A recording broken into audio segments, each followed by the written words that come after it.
कि तेरा इंतजार करेंगे हम चाहे जमाने लग जाए, या तो तू आ जाए या हम ही ठिकाने लग जाए। तो पहले अपने देश के लोगों को मित्र बनाए, फिर जाके विश्व बंधु कहलाए जाए। धन्यवाद अध्यक्ष महोदय, आपने मुझे बोलने का मौका दिया। आज बहुत शेर बोले जा रहे थे सदन में, तो मैं भी एक शेर से शुरू करना चाहती हूँ कि तेरा इंतजार करेंगे हम चाहे जमाने लग जाए, या तो तू आ जाए या हम ही ठिकाने लग जाए। तो सर, ये शेर मुझे अच्छे दिन की याद दिलाता है, वो दिन के जिसका वादा था, इस सरकार के नेकी का जो इरादा था, जो इरादे 2014 में काफी बुलंद थे, पर 2024 के आते आते इनके नीतियों में कुछ थोड़े बहुत घमंड थे, जिस घमंड के चलते पूर्व में नोटबंदी और लॉकडाउन जैसी घटनाएं घटी और जिसके वजह से 700 से ऊपर किसानों की मौत हुई, और जिसके चलते मणिपुर पर प्रेसिडेंट्स रूल तो लागू किया गया, लेकिन बस यही बोलना था कि 22 महीने लग गए और कई लोगों की जानें चली गई। सर, मैंने आगे भी ये चर्चा की थी कि if president's rule was the only solution, why was it not imposed months ago when people were dying? जब हजारों की तादाद में लोग बेघर हो रहे थे, चारों तरफ आग जल रही थी, जब महिलाओं को विवस्त्र करके रास्ते पर घसीटा जा रहा था, जब सिर्फ भारत नहीं बल्कि पूरे विश्व मणिपुर की चर्चा और निंदा दोनों कर रही थी, तब आप कहां थे? Sir, this delay in imposing president's rule proves that the BJP leadership neither had the will nor the competence to handle the Manipur crisis, and the administration watched quietly as ethnic tension spiraled out of control. Sir, मैं ज्यादा detail में नहीं जाऊंगी क्योंकि हमने चर्चा पहले भी की है, और आज लगभग 2:15 को हम मणिपुर पे आलोचना कर रहे हैं। इतना इंपॉर्टेंस अगर पहले दिया होता तो शायद इसकी नौबत ही नहीं आती। So this is what I think. पर सर, ये शर्मिंदगी की बात है कि आज भारत के एक राज्य में प्रेसिडेंट्स रूल है। ये भी शर्मिंदगी की बात है कि 140 करोड़ की आबादी में 80 करोड़ को मुफ्त में राशन दिया जाता है।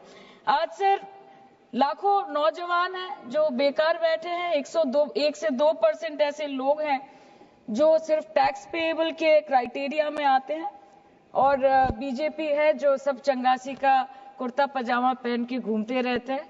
ये दिखाने के लिए अच्छी बात है, लेकिन ग्राउंड रियलिटी कुछ अलग ही है। सर 2023 में टॉप 10 वीपीएनआर के रिपोर्ट के अनुसार मणिपुर में 212 दिन से ऊपर इंटरनेट शटडाउन किया गया था, a total of 5,088 hours, marking it the second highest after Jammu and Kashmir. This led to huge economic loss in Manipur, approximately 3,157 crore. The economic blockade in Manipur affecting the two main national highway lasted for 66 days, with rough estimates of loss of around 250 crore per day, which is a whooping rupees 17,000 crores in over 2 months.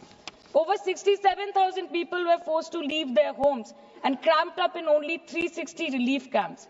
Nearly 12,000 people fled to Mizoram. Approximately 7,000 people sought refuge in Nagaland, Assam and Meghalaya. Over 1,700 people taken refuge in Kachhar district as of June 2024. और ये सब तो sir registered official figures है, न जाने unregistered official और कितने बेघर लोग होंगे जो दूसरों के घर में रह रहे हैं, शायद दूसरे राज्य में रह रहे हैं, दूसरे देशों में रह रहे हैं। ये इसीलिए हुआ है सर क्योंकि मणिपुर की सरकार, डबल इंजन सरकार ने, उनकी मंशा ये नहीं थी कि वहां के लोगों को शुरू से प्रोटेक्शन दिया जाए, कि उनको शुरू से रिलीफ दिया जाए। अगर वही होता तो 22 महीनों से इन्होंने मणिपुर को जलने ना दिया होता। सर, मैं 2 मिनट में खत्म करूंगी। You want to move the resolution, of course we have to be with that. लेकिन 1 अप्रैल 2025, मतलब एक दिन पहले से, मिनिस्ट्री ऑफ होम अफेयर्स ने Armed Forces Special Powers Act को 6 महीनों का एक्सटेंशन देके मणिपुर, अरुणाचल प्रदेश और नागालैंड में इफेक्टिव कर दिया है। इससे समझ आता है that law and order in Manipur has seriously deteriorated. आज भी बीरेन्द्र सिंह जी बीजेपी वाले बोल रहे थे कि 1960 से हजारों रिफ्यूजीज मणिपुर में घुस के बैठे हैं। 2001 का सेंसस रिव्यू करना है और डिलिमिटेशन से पहले एनआरसी लाना है। मतलब आपको कुछ सुधारना नहीं है, आपको बस और बिगाड़ना है। जिस तरह असम में एनआरसी के नाम पे इस सरकार ने 1500 करोड़ से ऊपर फूंक दी और करीबन 19 लाख लोगों को अस्तित्व संकट में डाल दिया, अब वही हरकत दोबारा दोहराना चाहते हैं मणिपुर के लोगों के साथ। अध्यक्ष महोदय, मैं अंत में बस इतना कहना चाहती हूँ मणिपुर के भाई और बहनों की तरफ से कि जिंदगी यूं भी गुजारी जा रही है जैसे कोई जंग हारी जा रही है। जिस जगह पहले के जख्मों के निशान हैं, फिर वहीं पर चोट मारी जा रही है, फिर वहीं पर चोट मारी जा रही है।